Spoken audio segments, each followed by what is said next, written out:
Hello students, this is Jitendra sir.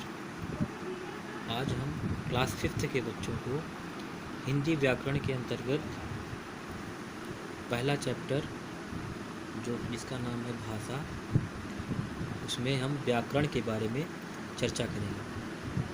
पिछली कक्षा में हमने भाषा, उसके प्रकार तथा लिपि के बारे में चर्चा की थी। आज हम बोली के बारे में पढ़ेंगे। बोली क्या है? तो बोली किसी देश के सीमित भाग में बोली जाने वाली भाषा को बोली कहते हैं। तो किसी भी देश के सीमित भाग में बोले जाने वाली भाषा को बोली कहते हैं।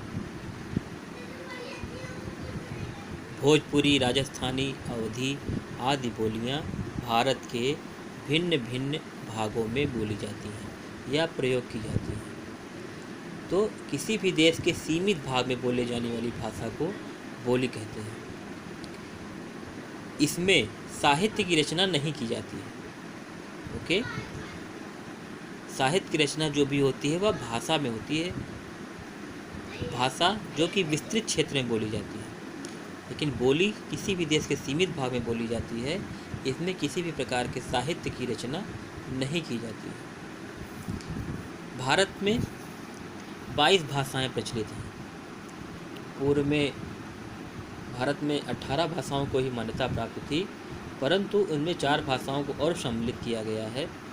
इस तरह से अब भारत में 22 भाषाएं हो गई हैं, जिनमें हिंदी, सिंधी, कन्नड़, गुजराती, डोगरी, बोडो, बांग्ला, असमिया, संथाली, संस्कृत, उर्दू, तेलुगु, तमिल, पंजाबी, उड़िया, मणिपुरी, मलयालम, कोंकणी, कश्मीरी, मैथिली, नेपाली तथा मराठी।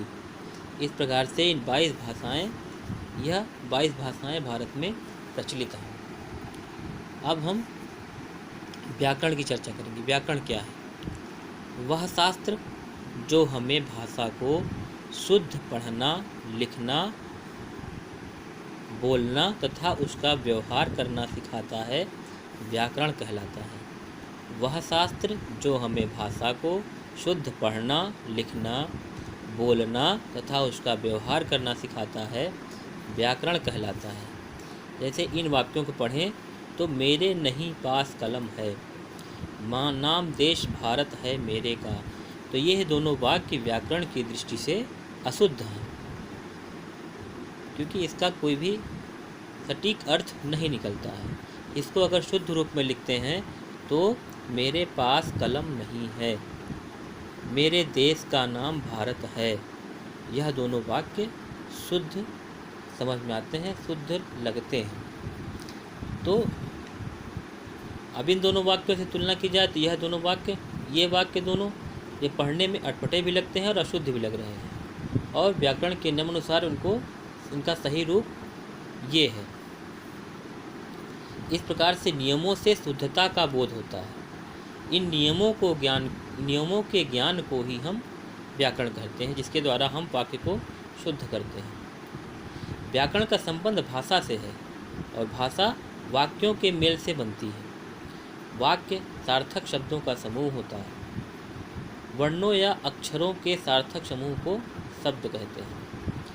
ठीक है, तो अब हम व्याकरण के अंग पढ़ेंगे, जिसमें व्याकरण के 3 अंग होते हैं। पहला है वर्ण विचार, दूसरा है शब्द विचार और तीसरा है वाक्य विचार।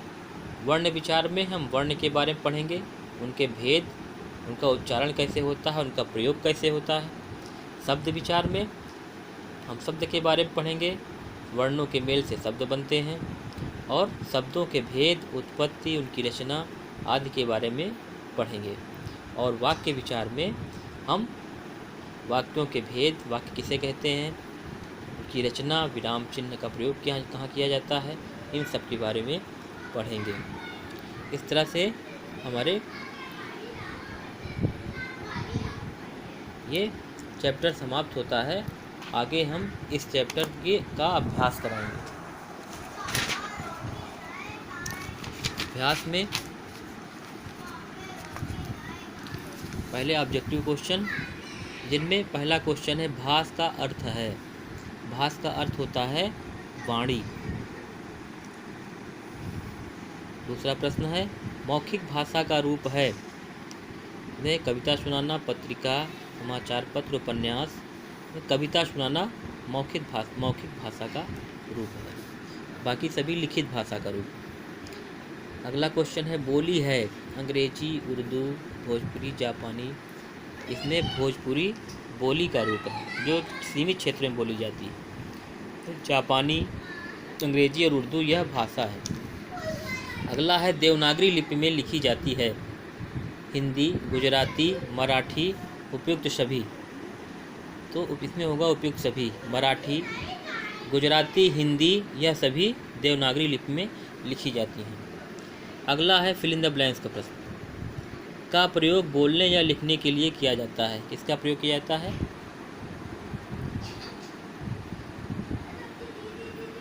पहला क्वेश्चन, का प्रयोग बोलने या लिखने के लिए किया जाता है।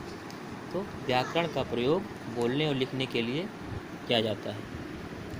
भाषा को लिखने के लिए किसकी आवश्यकता होती है? चिन्हों की। किसी भी भाषा को लिखने के लिए चिन्हों की आवश्यकता होती है। के माध्यम से हम भाषा को शुद्ध रूप से बोलना, पढ़ना व लिखना सीखते हैं। व्याकरण के माध्यम से। व्याकरण के 3 अंग होते हैं।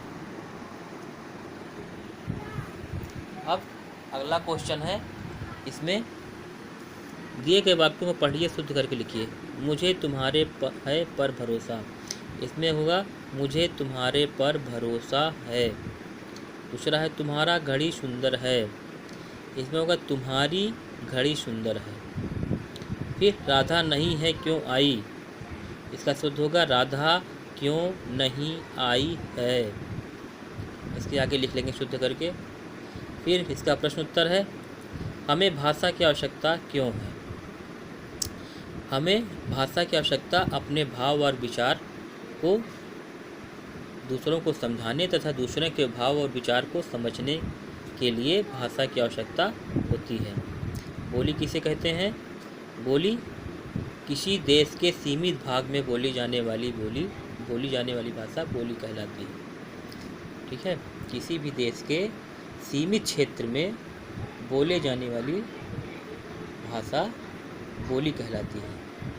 अर्थात बोली भाषा के उस मौखिक रूप को कहते हैं जो एक विशेष क्षेत्र में प्रचलित हो।